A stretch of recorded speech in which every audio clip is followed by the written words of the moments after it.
байцгаана уу? Дэлхийн өнцөг болон бүр зугаа монголчуудад зориулан шинжилгээний танин мэдхүйг эхлээрээ хүргэхээ зорддог. Галуу шоу нэвтрүүлгийн маань бэлгүүнийгийн дугаар эхэлж байна. Тэгэхээр өнгөрсөн 7 хоногт ямар сонирхолтой мэдээ болсон бэ гэхээр өмнө нь миний санджаар хэдүүлээ нэг сар байна уу?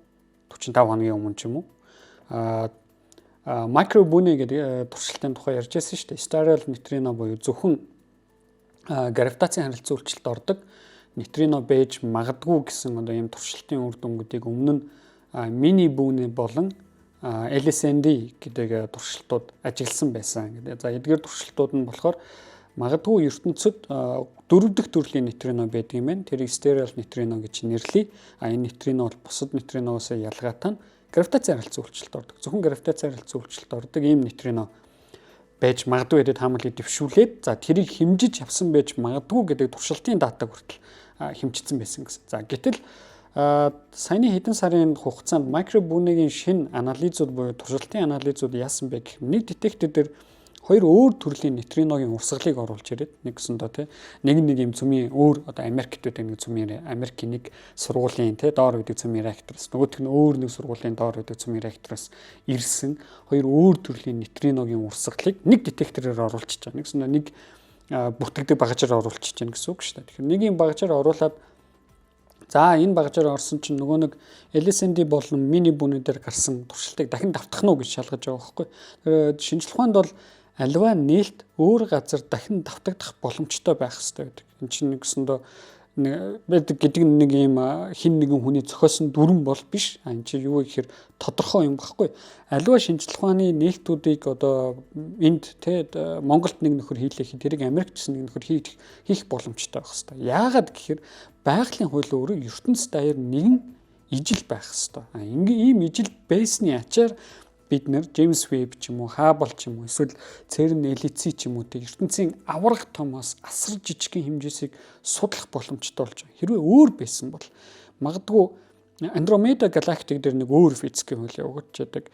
Сүүн зам галактик, манай галактик нэг өөрсөө физикийн хууль явагдаж идэг бол бид нар Андромеда галактик ажиглах боломжгүй болчих واخгүй. Тэр чинь хоёр өөр физикийн хууль ажиглагдаж байгаа. Хоёр өөр region болчих шүү дээ. Хоёр өөр муж болчих. Тэр хоорондоо ярилцахгүй шүү дээ. Тэр хоёр чинь хоёр өөр зүйлүүд бол нэг гэсэндээ хоёр өөр хэлтэй гадаад хүмүүс хоорондоо ойлголцоход маш хэцүү шүү дээ. Тэрнтэй адилхан зүйл болж байна гэсэн. Тэгэхээр байгалийн хуулиуд ертөнцийн даяар нэгэн төрөл ижил учраас энэ мини бүний болон LSND хоёр хэмжилтүүдээр ажиглалч гэсэн макробүний хэмжилтээр гарч ирж байгаа хэрэгтэй. За үүнийг тэгээд туршиж үзэхгүй гэсэн чинь харамсалтай нь ерөөсөө нэг өмнөх туршилтуудын үр дүн давтагч гаргаж чадаагүй. За энэ чинь юу гарч ийн гэхээр өмнөх туршилтуудын үр дүн бол магадгүй анализын алдаа байж магадгүй туршилтын алдаа байж магадгүй эсвэл хэмжих багцын алдаа байж магадгүй. Ягаад ийм дүгнэлт рүү хүрж байгаа вэ гэхээр макробүний маань өөрөө мини бүний бол LSD-2-оос илүү орчин үеийн илүү мэдрэх чадвар өндөртөө, илүү анализ хийх чадвар өндөртөө, илүү сайжруулсан хөлбөр. Тэгэхээр өмнөх нь бол энэ хоёр одоогийн макробүнийхээ одоо хуучин загвар гэсэн үг шүү дээ Одоо нөгөө компьютерээр ярих юм бол дээр үеийн компьютер гэсэн үг байхгүй. Макробүний бол орчин үеийн компьютер, орчин үеийн гар утас гэсэн үг ийм ба. Тэгэхээр өмнөх загварууд бол тодорхой хэмжээнд туршилтын өмнөх туршилтууд бол тодорхой хэмжээнд туршилтын алдаа гаргасан байж магадгүй гэсэн юм дүгнэлт рүү очиж байна. За энэ нөгөө талаас их харамсалтай нэг бодлоо. Ягаад тэгэхээр sterile neutrino гэдэг ийм 4 дахь нейтрино манай ертөнцид байвал бид нар нейтрино осцилляцийг тайлбарлах боломжтой болж байгаа. Тэгээд дээрэс нь бид нар эгэл бүүмийн стандарт онолд ганцхан шинэ бүүм нэмж байгаа байхгүй нейтриногийн төрөл. Тэгэл болчихж байгаа. Ихэнх зүйл айгу гоё тайлбартай. Гэтэл энэ бүүм маань өөрөө байх боломжгүй болж эхэлж байна гэсэн үг л дээ. Тэгэхээр магадгүй өөр төрлийн sterile нейтриноонууд байдаг гэж магадгүй. Эсвэл ерөөсөө энэ онол маань буруу шал өөр бидний төсөөлөөгүй бодоогүй ийм онол нэгтгэх хүлээгээд тэнцээ байж магадгүй гэсэн. Тэгэхээр эхний мэдээ маань нейтриногийн тухай байлаа. Өмнө нь ярьсан туршилтууд маань одоо ингэ анализ нь хийгдээд ерөнхийдөө sterile нейтрино бараг байхгүй байх боломжтой болчихлоо гэсэн. За нөгөө талд бүр аврах том хэмжээсээр юу болж байгаа нэхэр бас өмнөх дугаарууд дээр ярьсан шүү дээ. James Webb Space Telescope маань сансрын дуран маань ийм бүдгхэн улаан цэгүүд гэдэг зүйлийг ажиглалаа гэсэн юм ажиглалтуудыг ярьж ирсэн тийм. За тэгэхээр энэ ажиглалтууд дээр нэмэгдээд одоо юу болж байна гэхээр өмнө нь бол ингээд маш хүнд масста, супермассив хэд хүнд масста хар нүхнүүд байх боломжтой энэ объектууд. За эсвэл бүр нэг анхдагч хар нүхнүүд байх боломжтой гэх мэт юм онлайн таамаглалуудыг гаргалаа гэж ярьж ирсэн.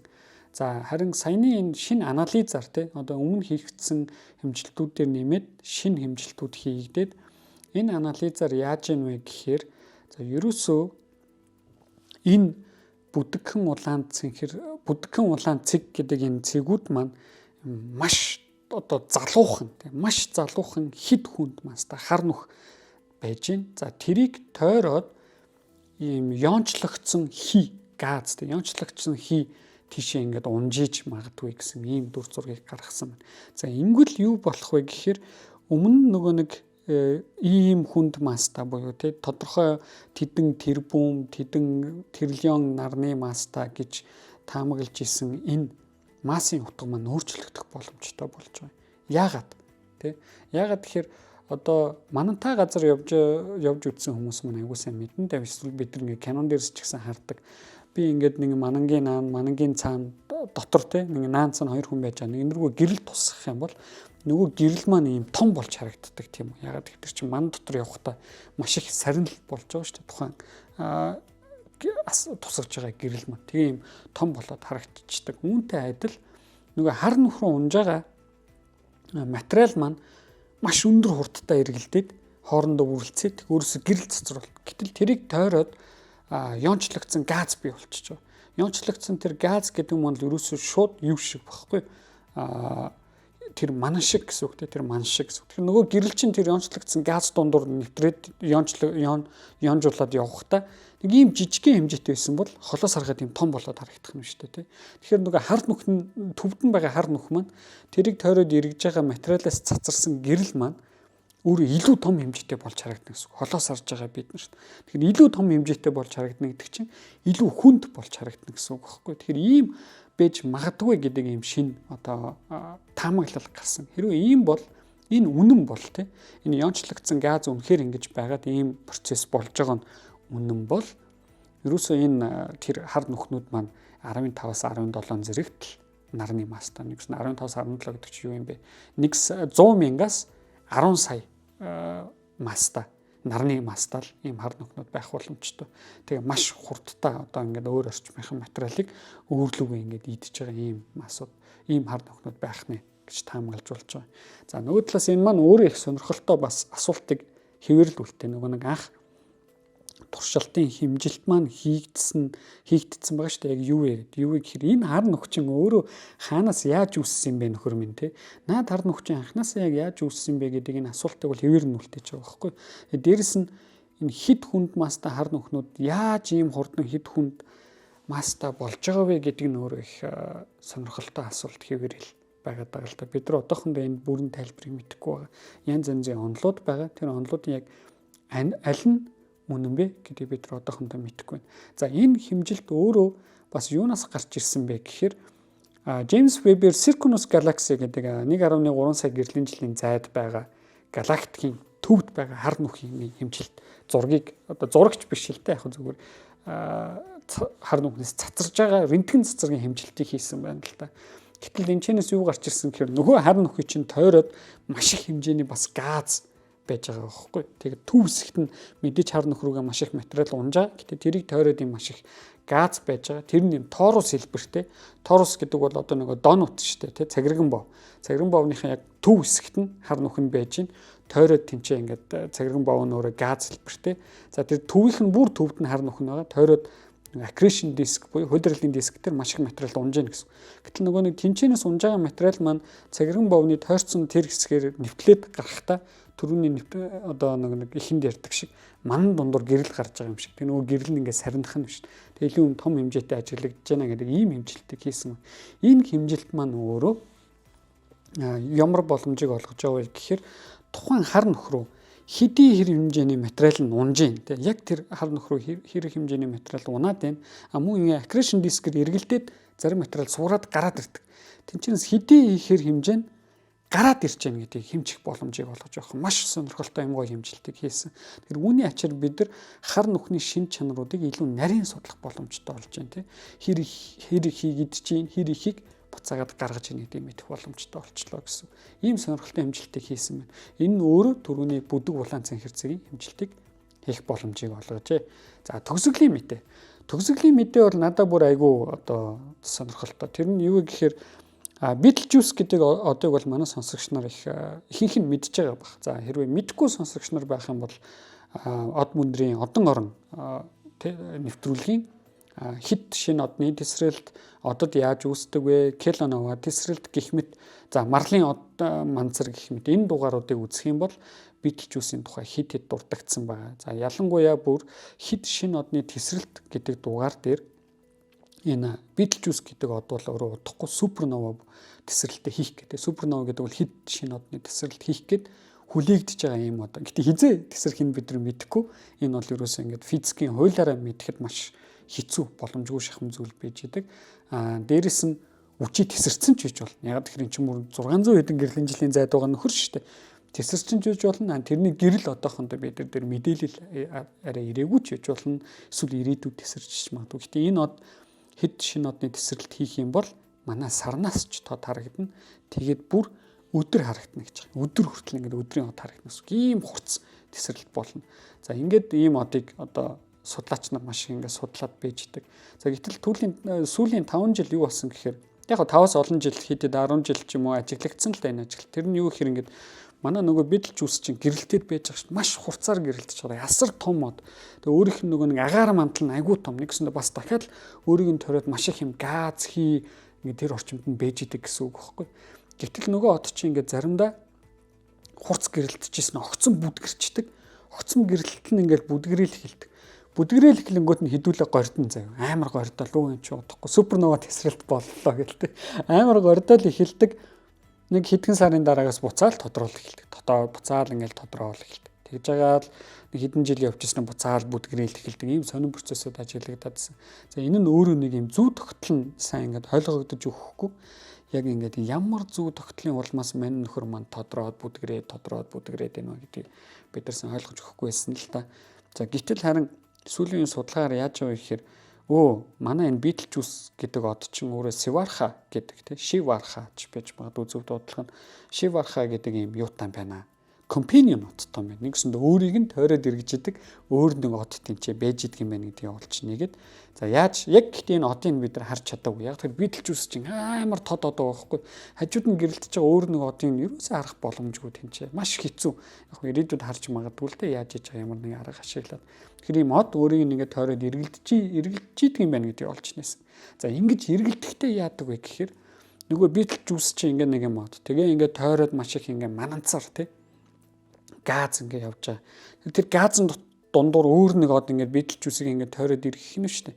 Тэгэхээр тэр газын дундуур бас нэг юм халуун юм тойроод ирэхээр өөр орчмынхан газыг халаагаад өөрийнхөө ард юм сүүл үүсгэн гэсэн үг шүү дээ, тий. Нэг юм сүүл үүсгэн гэсэн үг байхгүй. Тэр үүсгэсэн сүүл нь Beetlejuice-ийн наагур цаагуур орохороо Beetlejuice-ийн гэрэлтийг тодорхой хэмжээнд бүдгэрүүлээд тодруулаад гэдгийг олж нээсэн ба. Ийм сонирхолтой нээлтийг саяхан өнгөрсөн онд хийсэн байна. За энэ нэг чухал юм нь юу болсон бэ гэхээр одоо энэ нээлтийг нээснээрээ энэ одыг бид нар хамгийн ойрхондоо хизээ одоо харах боломжтой вэ гэсэн асуултыг тавих хэрэгтэй болчихно. Тэгэхээр хамгийн ойрхондоо 27 онд хамгийн энгийнээр те нэгс нь одоо энэ од маань бол бидэртэй харьцангуй Beetlejuice-ийн цаана орцсон. Тэгээ ингээд тойроод гараад ирнэ шүү дээ те. Нан гараад ирнэ. Тэр үед нь бид нар ажиглах боломжтой. Тэгээ одоогоор хийсэн хэмжилтүүдээр тухайн од маань Beetlejuice-ийн нэг бүтэн тойроод ирэх хугацаа нь 8 жил гэж байна. Дэлхийн 8 жил гэсэн. Нэгсэндээ дэлхийн нарыг 8 удаа бүтэн тойрж явахад нөгөө Beetlejuice-ийн хажууд байгаа Shivarcha маань Beetlejuice-ийн 1 удаа бүтэн тойрох нь тийм. Ингээд гарч ирдэг. Тэгээ 27 онд гарч ирнэ гэж хүмүүс хүлээж байна. За энэ нөгөө нэг Shivarcha-гийн үүсгээд байгаа сүүлийг бид нар яаж төсөөлж болох вэ гэхээр ингэж төсөөлж болно.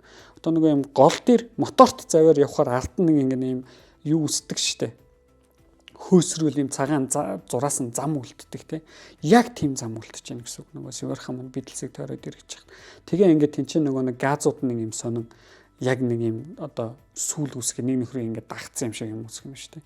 Тэгэл тэрийг нь маш олон жилийн сүүлийн хааблын 10 жилийн ажилт болон газрын дурангууд газар дээр байрлуулсан дурангуудын 10 жилийн ажилтнуудыг ажиглаж хагаад хамгийн боломжтой тайлбар нь бол юм Севарха гэдэг одол тэнцээ байж ах хэвээр байна. Энэ одол тэр ойр орчим бидэлжүүлсэн гэрэлтэлд нөлөөлж байгаа юм байна гэдэг олж нээсэн байна. Тэгэхээр хэдүүлээ магадгүй 27 онд энэ одныг бидэлжүүлсэн хажууд гарч ирээд яг тэр 100 сүүлэн замыгаа гаргасан зургийг харах боломжч бүрдэж магадгүй тийм мэдээж шууд нөгөө ингээл нүдээр харж байгаа юм шиг тийм зураг гарахгүй л бахал та тодорхой хэмжээний янз янзын засрууд орох байх тийм чинь. Тэгэхээр ийм сонирхолтой 3 мэдээ өнгөрсөн 7 хоногт болсон. Надад бол хувьдаа бол хамгийн сонирхолтой нь бидэлжүүлсэн Севарха гэдэг тий өөрийнх нь компаниын хамтрагч одыг олж нээсэн үнэхээр сонирхолтой байлаа. За ингээд эх 7 хоног дараа 7 хоногт дахин уулзцгаая. Баярлалаа. Баярлалаа.